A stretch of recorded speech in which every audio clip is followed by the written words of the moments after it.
जो बिजली महादेव रोपवे का जो कार्य है वो around 3 hectares total area diverted है जो कॉरपोरेशन को इनको रोप। मैं हूं HIV वायरस, नाम तो सुना ही होगा।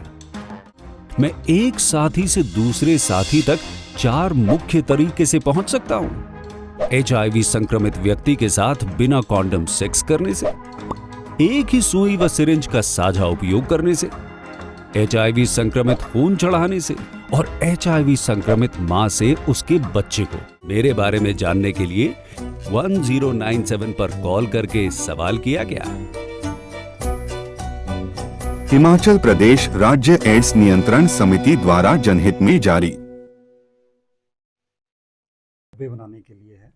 तो इसमें जो total number of trees marked हैं वो 203 ट्रीज मार्क्ड हैं और इनिशियली अभी 72 ट्रीज को फेल करने की परमिशन दी गई है और ये कार्य फॉरेस्ट कॉरपोरेशन के माध्यम से किया जा रहा है और फॉरेस्ट कॉरपोरेशन ने फर्दर यूज़र एजेंसी जो रहती है उन्हीं को इस कार्य को दिया है। तो जो भी टिम्बर यहाँ से निकल रहा है वो फॉरेस्ट कॉरपोरेशन के डिपो में आएगा और उसके फर्दर वहाँ से एक सरकारी तौर पे उसकी जो ऑक्शन होता है जो मंथली बेसिस पे कॉरपोरेशन करती है उसके माध्यम से इसको डिस्पोज किया जाएगा। और जो कॉस्ट ऑफ ट्री और कंपनसेटरी एफॉरेस्टेशन की कॉस्ट है वो यूज़र एजेंसी ने जब भारत सरकार से परमिशन लिया तो उसी के दौरान इसमें डिपॉजिट करवा दी गई है और एक फॉर्मल परमिशन जो है इनको आ चुकी है। अभी तक जितनी भी इसकी रेगुलर मॉनिटरिंग होती है उसमें ऐसा विभाग की नॉलेज में नहीं है कि अवैध कटान वहाँ पे हो रहा है। अभी तक तो वही ट्रीज़ हैं जिनको मार्क किया गया और उनकी फेलिंग की गई है। तो इस तरह की चीज़ जैसे मॉनिटरिंग रेगुलर होती है उसमें कोई सामने अभी नहीं आई है। इसमें तीन स्पीशीज़ मेनली हैं जिसमें कायल में मेनली जो पाइनस वॉलीचाना जिसको हम कहते हैं और चीड़ पाइन है जो चीड़ का वृक्ष रहते हैं और कुछ पेड़ इसमें देवदार के हैं।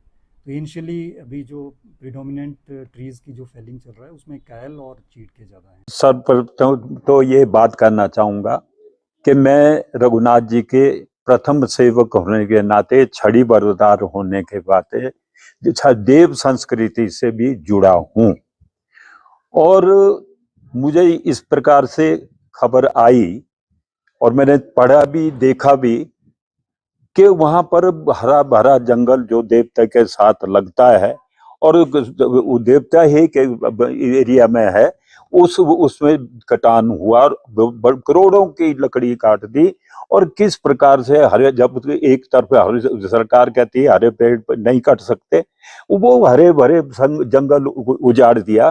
तो मेरे ध्यान में आया और हमारी ये जो देव संस्कृति इनकी कमेटी है देवता की, इनके पदाधिकारियों को भी इन्होंने सूचना की है।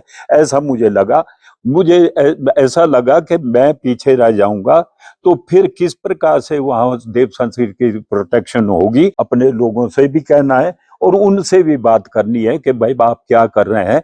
अभी तक तो देवता की बात पूरी अपने मानी नहीं है और हमारी कमेटी विरोध कर रही है।